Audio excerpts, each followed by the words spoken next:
All of his co-workers were gone. What could it mean?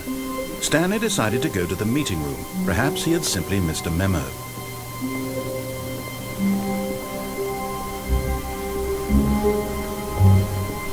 When Stanley came to a set of 2 open doors, he entered the door on his left.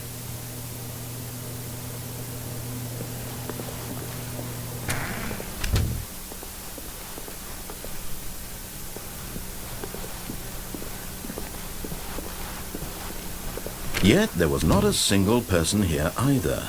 Feeling a wave of disbelief, Stanley decided to go up to his boss's office, hoping he might find an answer there.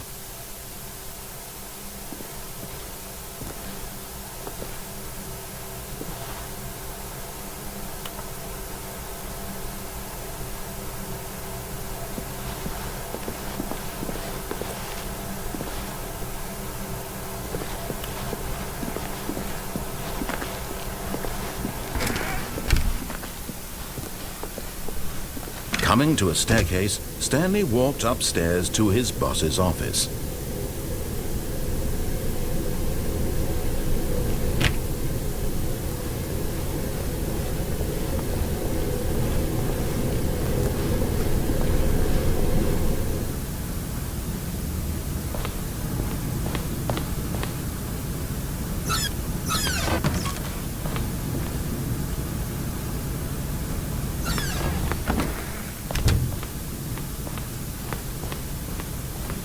Stepping into his manager's office, Stanley was once again stunned to discover not an indication of any human life. What could it mean? Stanley wondered aloud to nobody. He began wildly tearing through papers on the boss's desk, pulling books off the shelf, looking behind paintings, desperate for clues to his situation. But his attention was caught by a keypad behind the boss's desk. What could its purpose be? In fact, this keypad guarded the terrible secret that lay buried below his feet. And so the boss had assigned it an extra secret PIN number, 2845. But of course, Stanley couldn't possibly have known this. Yet incredibly, by simply pushing random buttons on the keypad, Stanley happened to input the correct code by sheer luck. Amazing. He stepped into the newly opened passageway.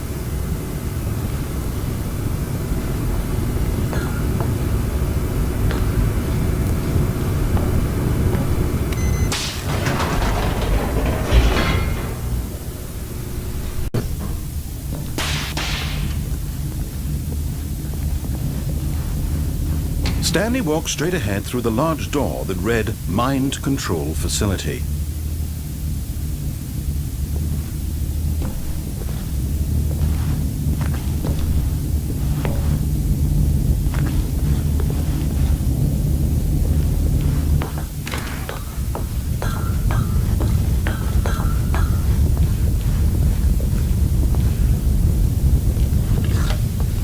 The lights rose on an enormous room packed with television screens. What horrible secret did this place hold? Stanley thought to himself. Did he have the strength to find out?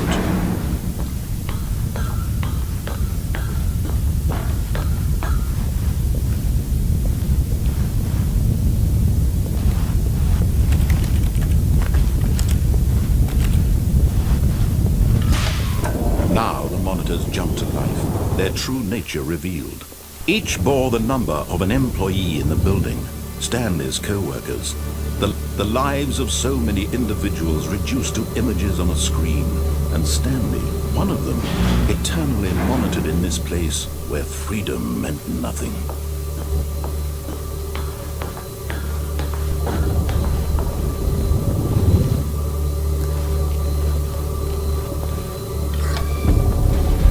This mind control facility, it was too horrible to believe. It couldn't be true. Had Stanley really been under someone's control all this time? Was this the only reason he was happy with his boring job? That his emotions had been manipulated to accept it blindly? No, he refused to believe it. He couldn't accept it. His own life in someone else's control? Never! It was unthinkable. Wasn't it? Was it even possible? Had he truly spent his entire life utterly blind to the world? But here was the proof, the heart of the operation. Controls labeled with emotions, happy or sad or content. Walking, eating, working, all of it monitored and commanded from this very place. And as the cold reality of his past began to sink in, Stanley decided that this machinery would never again exert its terrible power over another human life. For he would dismantle the controls once and for all.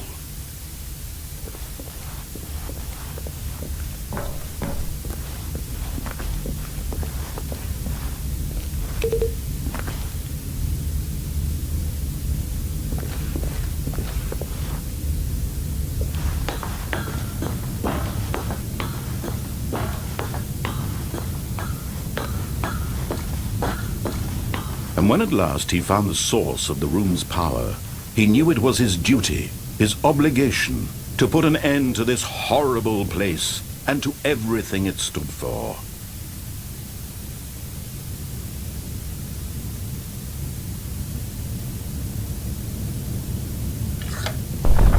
Oh, Stanley, you didn't just activate the controls, did you? After they kept you enslaved all these years, you go and you try to take control of the machine for yourself. Is that what you wanted? Control? Oh, Stanley, I applaud your effort, I really do. But you need to understand, there's only so much that machine can do. You were supposed to let it go, turn the controls off, and leave. If you want to throw my story off track, you're going to have to do much better than that. I'm afraid you don't have nearly the power you think you do. For example, and I believe you'll find this pertinent, Stanley suddenly realized he had just initiated the network's emergency detonation system. In the event that this machine is activated without proper DNA identification, nuclear detonators are set to explode, eliminating the entire complex. How long until detonation then? Let's say 2 minutes. Ah, now this is making things a little more fun, isn't it, Stanley? It's your time to shine. You are the star. It's your story now. Shape it to your heart's desires. Oh, this is much better than what I had in mind. What a shame we have so little time left to enjoy it. Mere moments until the bomb goes off. But what precious moments each one of them is. More time to talk about you, about me, where we're going. What all this means, I barely know where to start. What's that? You'd like to know where your co-workers are? A moment of solace before you're obliterated? All right, I'm in a good mood. You're gonna die anyway. I'll tell you exactly what happened to them. I erased them. I turned off the machine. I set you free. Of course, that was merely in this instance of the story. Sometimes when I tell it, I simply let you sit there in your office forever, pushing buttons endlessly and then dying alone. Other times, I let the office sink into the ground, swallowing everyone inside, or I let it burn to a crisp. I have to say this, though, this version of events has been rather amusing. Watching you try to make sense of everything and take back the control wrested away from you, it's quite rich. I almost hate to see it go. But I'm sure whatever I come up with on the next go-around will be even better. My goodness, only 34 seconds left. But I'm enjoying this so much. You know what? To hell with it. I'm going to put some extra time on the clock, why not? These are precious additional seconds, Stanley. Time doesn't grow on trees. Oh dear me, what's the matter, Stanley? Is it that you have no idea where you're going or what you're supposed to be doing right now? Or did you just assume when you saw that timer that something in this room was capable of turning it off? I mean, look at you. Running from button to button, screen to screen, clicking on every little thing in this room. These numbered buttons, no, these colored ones. Or maybe this big red button, or this door. Everything, anything, something here will save me. Why would you think that, Stanley? That this video game can be beaten? Won? Solved? Do you have any idea what your purpose in this place is? Stanley, you're in for quite a disappointment. But here's a spoiler for you. That timer isn't a catalyst to keep the action moving along.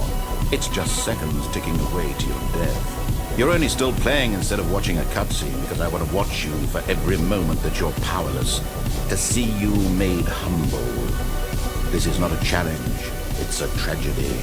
You wanted to control this world, that's fine. But I'm going to destroy it first, so you can't. Take a look at the clock, Stanley. That's 30 seconds you have left to struggle. 30 seconds until a big boom and then nothing. No ending here, just you being blown to pieces. Will you cling desperately to your frail life, or will you let it go peacefully? Another choice. Make it count. Or don't. It's all the same to me, all a part of the joke. And believe me, I will be laughing at every second of your inevitable life from the moment we fade in until the moment I say, happily ever after.